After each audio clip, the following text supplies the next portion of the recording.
ये आकाशवाणी है।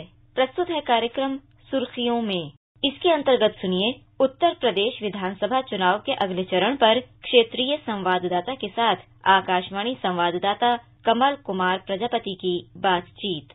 उत्तर प्रदेश का विधानसभा चुनाव आखिरी दौर में पहुंच चुका है और 5 चरण मतदान के पूरे हो चुके हैं। 2 चरण बाकी हैं। 292 सीटों का मतदान पूरा हो चुका है और कल छठे दौर का मतदान होना है। तो चर्चा के लिए कार्यक्रम में हमारे साथ जुड़ रहे हैं हमारे संवाददाता सुशील चंद्र तिवारी। सुशील जी, स्वागत है।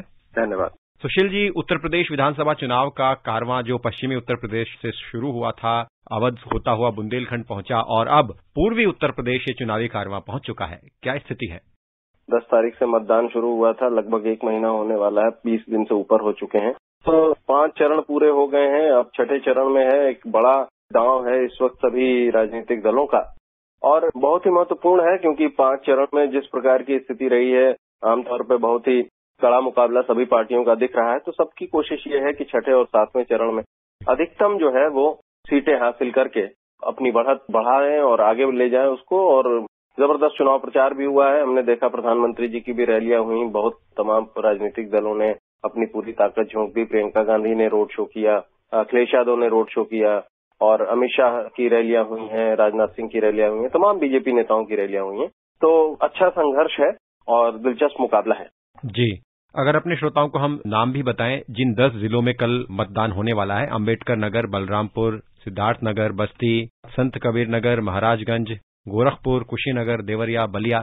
सुशील जी, 57 सीटें हैं इस चरण में। तो थोड़ा सा अपने श्रोताओं को आपके माध्यम से हम ये बताना चाहेंगे कि कौन कौन सी प्रमुख सीटें हैं, किन सीटों पर कड़ा मुकाबला है और कौन से अहम प्रत्याशी हैं। काफी अहम है ये वाला मुकाबला। जैसा कि आपने अभी जिलों का जिक्र किया, ये जिले जो हैं, सबसे बड़ी बात यह है कि सबकी नजरें हैं जो गोरखपुर शहर की सीट है, वो सबसे वीआईपी सीट है इस पूरे चरण की, जहां पर खुद मुख्यमंत्री योगी आदित्यनाथ पहली बार विधानसभा का चुनाव लड़ रहे हैं। इससे पहले वो तमाम बार लोकसभा के लिए चुने जाते रहे। तो वो बहुत वीआईपी सीट है और उनके मुकाबले में जो कभी उनके सहयोगी थे और 2018 में जब उन्होंने मुख्यमंत्री बनने के बाद लोकसभा की गोरखपुर की सीट से अपनी सदस्यता से इस्तीफा दिया था, तो उसके बाद उनकी जगह पर हुए रिक्त होने पर वो चुनाव जो हुए उसमें तो पार्टी की तरफ से उपेंद्र दत्त शुक्ला को खड़ा किया गया था। वो हालांकि चुनाव हार गए, बाद में उनका निधन हो गया। उनकी पत्नी सुभावती शुक्ल को समाजवादी पार्टी ने टिकट दिया है और ये इसलिए भी महत्वपूर्ण हो जाती है सीट, क्योंकि यहीं से जो आजाद समाज पार्टी है उसके नेता चंद्रशेखर आजाद वो चुनाव लड़ रहे हैं। तो काफी महत्वपूर्ण ये सीट है। इसके अलावा पत्थरदेवा एक सीट है देवरिया की, जहां से जो मौजूदा सरकार में मंत्री हैं, कृषि मंत्री सूर्य प्रताप शाही, वो चुनाव लड़ रहे हैं और उनके मुकाबले जो ब्रह्माशंकर त्रिपाठी हैं वो भी मंत्री रह चुके हैं समाजवादी पार्टी की सरकार में। तो वहां भी दिलचस्प मुकाबला है। पत्रकार से राजनेता बने शलभमणि त्रिपाठी वो देवरिया सदर की सीट से चुनाव लड़ रहे हैं, वो भी एक वीआईपी सीट है। तमकुही राज सीट है आपके कुशीनगर की, जहां से कांग्रेस के प्रदेश अध्यक्ष अजय कुमार लल्लू वो चुनाव लड़ रहे हैं। तो इसलिए काफी लोगों की निगाहें उस सीट पर हैं। इसके अलावा फाजिल नगर सीट अभी आपको ध्यान होगा कल भी चर्चा का विषय बनी थी।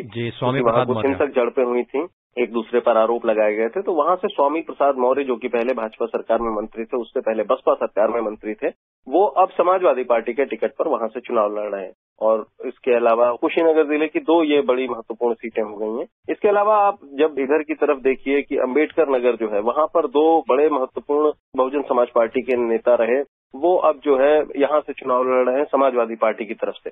तो इसमें सबसे प्रमुख नाम है लालजी वर्मा का। वो कई बार मंत्री रह चुके हैं बसपा सरकार में और बड़े महत्वपूर्ण नेता थे बसपा के। फिलहाल अब वो सपा में हैं और कटहरी विधानसभा जो सीट है अम्बेडकर नगर की, वहां से वो चुनाव लड़ रहे हैं। तो अम्बेडकर नगर जिला भी काफी महत्वपूर्ण हो जाता है। बांसी जो है सिद्धार्थनगर में एक तहसील भी है और वहां पर असेंबली सीट भी है। वहां से जयप्रताप सिंह, जो कि प्रदेश के स्वास्थ्य मंत्री हैं, वो चुनाव लड़ रहे हैं। वो भी बहुत महत्वपूर्ण सीट है। पलटू राम बलरामपुर से विधानसभा सीट से चुनाव लड़ रहे हैं। हमने देवरिया का जिक्र किया, एक रुद्रपुर सीट है, उसको देखें तो वहां पर अखिलेश प्रताप सिंह जो बड़े नेता है कांग्रेस के, वो चुनाव लड़ रहे हैं। तो इस पूरे चरण में कई ऐसी वीआईपी सीटें हैं और कई ऐसे अहम उम्मीदवार हैं जिनकी किस्मत का फैसला जनता को करना है। 2017 में सुशील जी, भाजपा ने इन 57 में से 46 सीटें जीती थी, अगर मैं सही हूं तो। इस बार क्योंकि समीकरण कुछ अलग तरह के हैं, आपने फाजिल नगर सीट का जिक्र किया, वहां से स्वामी प्रसाद मौर्य इस बार सपा से लड़ रहे हैं। तो राजनीतिक समीकरण भाजपा के लिए कैसे हैं और दूसरे जो विपक्षी दल हैं, समाजवादी पार्टी, कांग्रेस, बसपा, ये लोग कैसे अपने अवसर भुना रहे हैं?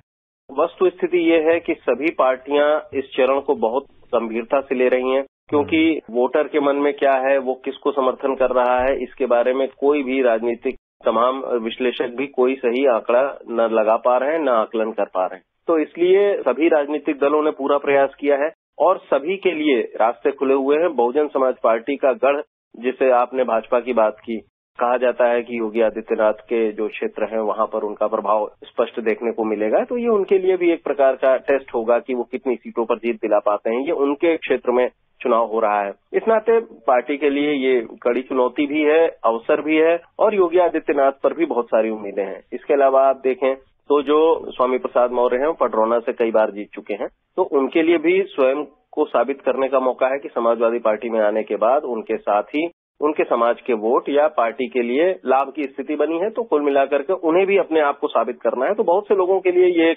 अपने आप को साबित करने की भी घड़ी है, वो वैसा चरण भी है। अम्बेडकर नगर को आप देखें तो वो पूरी तरह से सपा और बसपा के बीच वहां सीधा मुकाबला होता आ रहा था। बसपा जो है वो उसका स्ट्रांग होल्ड रहा है। अम्बेडकर नगर की जो अकबरपुर सीट है वहां से मायावती लोकसभा के लिए भी चुनी गई हैं। तो अम्बेडकर नगर एक तरीके से माना जाता रहा है कि पहले बसपा का गढ़ रहा है और बाद में भी सपा और बसपा वहां पर मजबूती के साथ लड़ती आ रही। तो सभी पार्टियों के लिए रास्ते जो है वो खुले हुए हैं। इस इलाके की अगर आप चर्चा करें तो ये इलाका जो है इसकी कई खूबियां हैं। पूर्वांचल का ये वैसा इलाका है जो हिमालय की तलहटी में पड़ता है और इसकी वजह से ये बाढ़ की विभीषिका झेलता है। यहाँ तमाम ऐसे जिले हैं, बलरामपुर हो गया, सिद्धार्थनगर हो गए, कुशीनगर हो गए, गोरखपुर भी कुछ हद तक, ये सभी जिले बाढ़ से प्रभावित रहते हैं।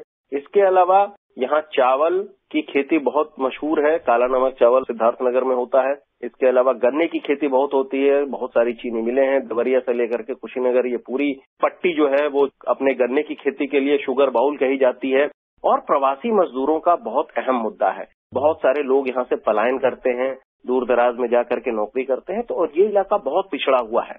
तो सभी पार्टियां इस पूरे इलाके के पिछड़ेपन को अपना मुद्दा बना रही हैं। सभी ने अपनी तरफ से वादे किए हैं और सभी ने अपने अपने तरीके से लोगों के सामने अपनी बातें रखी हैं। तो सभी के लिए मैदान खुला हुआ है और ये जनता तय करेगी कि वो किसकी बातों में ज्यादा विश्वास करती है।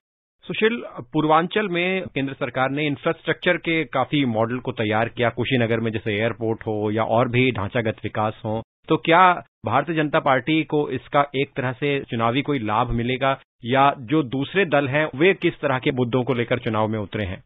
जब मुद्दों की बात होती है, जैसा कि आपने कहा कि कुशीनगर में एयरपोर्ट बना था, देखिए भारतीय जनता पार्टी को इसका कितना फायदा होगा ये तो पोलिंग के बाद पता चलेगा, लेकिन ये जरूर है कि पार्टी अपनी ओर से इसको एक मुद्दा बना रही है। विकास ओवरऑल एक मुद्दा है। योगी आदित्यनाथ जी ने इस पूरे क्षेत्र में कई सारी, मुंडेरवा की चीनी मिल है जहां को बंद चीनी मिलों को खुलवाया गया है, बस्ती जिले की चीनी मिल है, यहाँ पर पिपराइच की चीनी मिल है।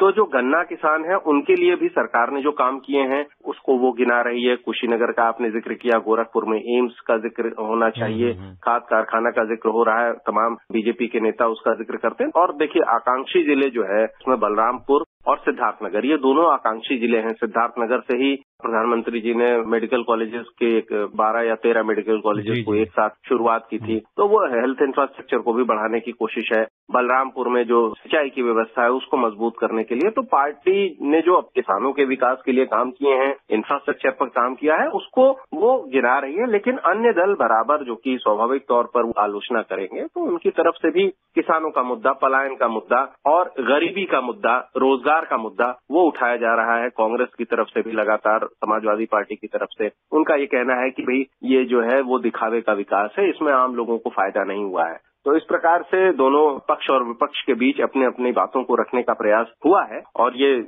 जनता देखती है कि वो किस प्रकार का फैसला लेती है। सुशील, धन्यवाद इस जानकारी के लिए और आगे भी आपसे चुनाव पर चर्चा जारी रहेगी। बहुत बहुत धन्यवाद। अभी आप सुन रहे थे उत्तर प्रदेश विधानसभा चुनाव के अगले चरण पर क्षेत्रीय संवाददाता के साथ आकाशवाणी संवाददाता कमल कुमार प्रजापति की बातचीत। ये कार्यक्रम आकाशवाणी के समाचार सेवा प्रभाग द्वारा प्रस्तुत किया गया। इसे आप हमारे mobile app news on AIR और YouTube channel news on AIR official पर भी सुन सकते हैं। इस कार्यक्रम के संबंध में अपनी प्रतिक्रिया आप हमें ईमेल कर सकते हैं। पता है AIRNSDtalks@gmail.com।